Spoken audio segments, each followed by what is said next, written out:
మకర రాశి వారికి సోమవారం అమావాస్య, సోమవతి అమావాస్య, మంగళవారం అమావాస్య, కాల అమావాస్య, బుధవారం అష్టమి, కాళాష్టమి సందర్భంగా ఎలాంటి విధులను పాటించాలి?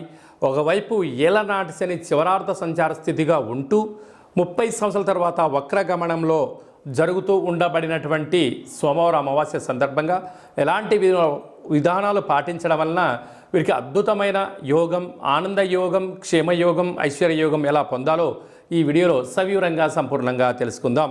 మకర రాశిలో ఏ నక్షత్రాలు వస్తాయి అనగా ఉత్తరాషాఢ నక్షత్రంలోని 2, 3, 4 పాదాలు, శ్రవణ నక్షత్రంలోని 4 పాదాలు, ధనిష్టా నక్షత్రంలోని 1, 2 పాదములు కలిపితే మకర రాశి అవడం జరుగుతుంది. చాలామందికి పుట్టినటువంటి కాల సమయంలో డేటా ఆఫ్ బర్త్లో లేనటువంటి కారణం వలన పేరు యొక్క మొదటి అక్షరాన్ని అనుసరిస్తూ రాశిని తెలుసుకునే ప్రయత్నం చేద్దాం.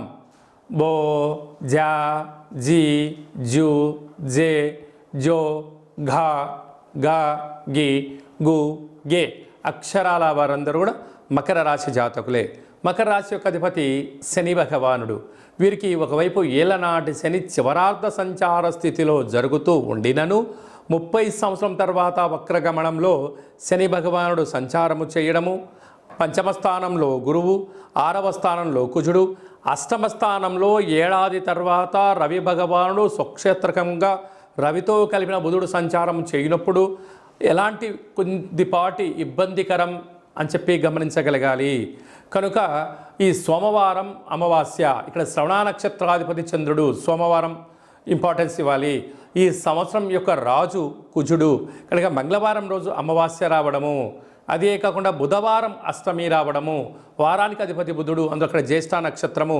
కనుక బుద్ధికి, ఆరోగ్యానికి, మనసుకు సంబంధించిన అంశాల కారణం వలన కొబ్బరికాయను సగ భాగానికి 2 భాగాలుగా చేసి బియ్యపిండితో అష్టదళ పద్మాన్ని వేసి ఉప్పును, బియ్యాన్ని, తెల్ల నువ్వులను, తెల్ల ఆవాలను పోసి దీపం వెలిగింపచేసి చక్కెర పొంగలని, పెరుగన్నాన్ని, పులిహోర నైవేద్యంగా ఏర్పాటు చేసి అందులో కొద్దిపాటి ఉల్లిపాయలు కలిపి అమ్మవారికి కాళభైరవ అష్టకాన్ని, కాళభైరవ స్వామికి అష్టోత్తరాన్ని చెప్పుకొని యథాశక్తిగా షోడశ ఉపచార పూజా కార్యక్రమం చేసుకొని దానం చేసినా చేయించినా చాకలి వాళ్ళకు స్వీకరించగలిగినట్లయితే మీకు ఉండబడిన అష్ట దరిద్రాలు వెళ్ళిపోయి అష్ట ఐశ్వర్యాలకు స్వాగతం పలుకుతారు అని చెప్పి గమనించాలి.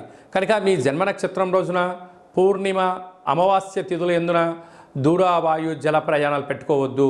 స్వల్పమైనటువంటి సీజన్లుగా వచ్చే వ్యాధులు పొంచి ఉన్నాయి, అనారోగ్య పరిస్థితి పొంచి ఉంటుంది.